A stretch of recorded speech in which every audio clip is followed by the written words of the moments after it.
Delhi liquor scam case తుది దశకు చేరుతోంది.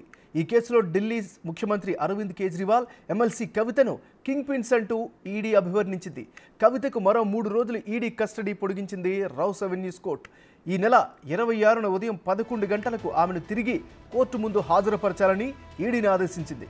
ఇప్పటికే ఈడీ కస్టడీలో కేజ్రీవాల్ ఉన్నారు. కేజ్రీవాల్, కవిత ఇద్దరిని కలిపి ఈడీ విచారించనుంది. 3 రోజుల ఈడీ విచారణ కీలకంగా మారనుంది. విచారణలో కవిత, కేజ్రీవాల్ ఏం చెప్తారు అన్న దానిపై ఉత్కంఠ నెలకొంది. ఇప్పటికే కాల్ రికార్డింగ్స్, డేటా, వాట్సాప్ చాటింగ్ల స్క్రీన్ షాట్లను కవిత, కేజ్రీవాల్ ముందు ఉంచి ప్రశ్నిస్తున్నట్టు తెలుస్తోంది.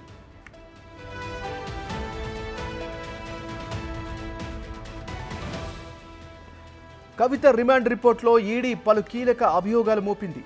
విచారణలో కవిత పూర్తి స్థాయిలో సహకరించడం లేదని ఆరోపించింది. కుటుంబ సభ్యుల వ్యాపార వివరాలను కూడా వెల్లడించలేదని తెలిపింది. కవిత మొబైల్ డేటా నుంచి కొంత భాగం డిలీట్ చేసినట్లు గుర్తించామని తెలిపింది. కవిత మేనలుడి మేక శరణ్ వ్యాపార వివరాలను అడిగితే తనకు తెలియదని ఆమె సమాధానం ఇచ్చినట్లు పేర్కొంది. కవిత, మాగుంట శ్రీనివాసరెడ్డి, సమీర్ మహేంద్రలకు మధ్య జరిగిన ఆర్థిక లావాదేవీలకు సంబంధించిన సమావేశంలో శరణ్ కూడా పాల్గొన్నట్లు విచారణలో వెల్లడైంది. 2 సార్లు శరణ్ను విచారణకు పిలిచినా హాజరు కాలేదని వెల్లడించింది. ఈ కేసు దర్యాప్తుకు సంబంధించిన సమాచారం అంతా శరణ్ వద్ద ఉంది, కానీ అతను విచారణకు సహకరించడం లేదని తెలిపింది.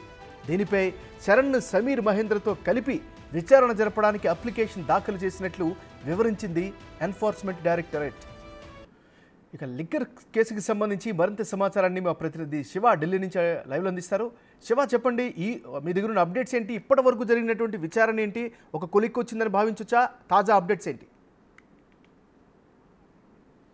ఏమన్నారు, ఢిల్లీ లిక్కర్ స్కామ్ తుది దశకు చేరుకుందని చెప్పుకోవాలి. ఇప్పుడు చూస్తున్న తాజా పరిణామాలు చూస్తుంటే ఢిల్లీ లిక్కర్ స్కామ్లో కీలకంగా ఉన్న వ్యక్తులిద్దరు కూడా ప్రజెంట్ ఈడీ కస్టడీలో ఉన్నారు. ఇటు కవిత కానీ అరవింద్ కేజ్రీవాల్ కానీ ఇద్దరు కూడా ఈడీ కస్టడీలో ఉన్నారు. ఇద్దరిని కూడా, కవితను, అరవింద్ కేజ్రీవాల్ను ఢిల్లీ లిక్కర్ స్కామ్కి సంబంధించి కింగ్ పిన్స్గా ఈడీ అధికారులు అభివర్ణిస్తున్నారు. మొదటి నుంచి కూడా అనేక ఆధారాలను సేకరించాము, వీరిని అదుపులో తీసుకోవడానికి కానీ వీరిని విచారించడానికి కూడా అనేసార్లు ప్రయత్నించినప్పటికీ ఇద్దరు ఈడీ విచారణకు సహకరించలేదు. ఎట్టకేలకు ఇద్దరిని అదుపులో తీసుకున్నాం, ప్రజెంట్ ఇద్దరు కూడా మా కస్టడీలోనే ఉన్నారు, ఇద్దరిని కూడా త్వరలోనే కలిపి విచారిస్తామంటూ కూడా ఈడీ అధికారులు తెలుపుతున్నారు. అయితే కవితకు నిన్నటితో కస్టడీ ముగియడంతో 3 రోజుల కస్టడీ ఎక్స్టెండ్ చేశారు. ఈ 3 రోజుల ఈడీ కస్టడీ అత్యంత కీలకంగా మారుతుంది. ఇటు అరవింద్ కేజ్రీవాల్ కలిపి విచారించడం కానీ, ఇటు ఈడీ అధికారులు ఏదైతే 3 రోజుల ఈడీ రిమాండ్ రిపోర్ట్కి సంబంధించి ఏదైతే సబ్మిట్ చేశారో అప్లికేషన్లో, దానిపై కూడా అనేక అభియోగాలు నమోదు చేశారు ఈ రిపోర్ట్లో కూడా.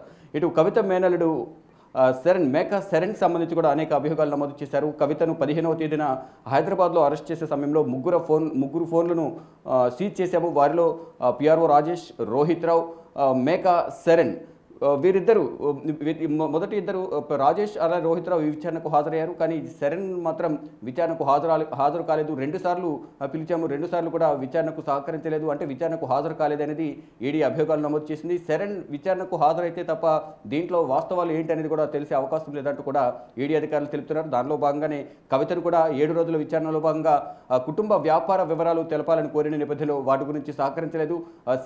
మేకా శరణ్ గురించి ఏం చేస్తారు, మేకా శరణ్ మీకు ఉన్న వ్యాపార సంబంధాలేంటి, శరణ్తో ఎప్పటి నుంచి పరిచయం ఉంది, ఈ లిక్కర్ స్కామ్ సంబంధించి శరణ్కు ఉన్న లింక్ ఏంటని అడిగిన నేపథ్యంలో అసలు శరణ్ గురించి నాకేం తెలియదు అంటూ కూడా కవిత సమాధానం ఇచ్చినట్టుగా తెలుస్తుంది.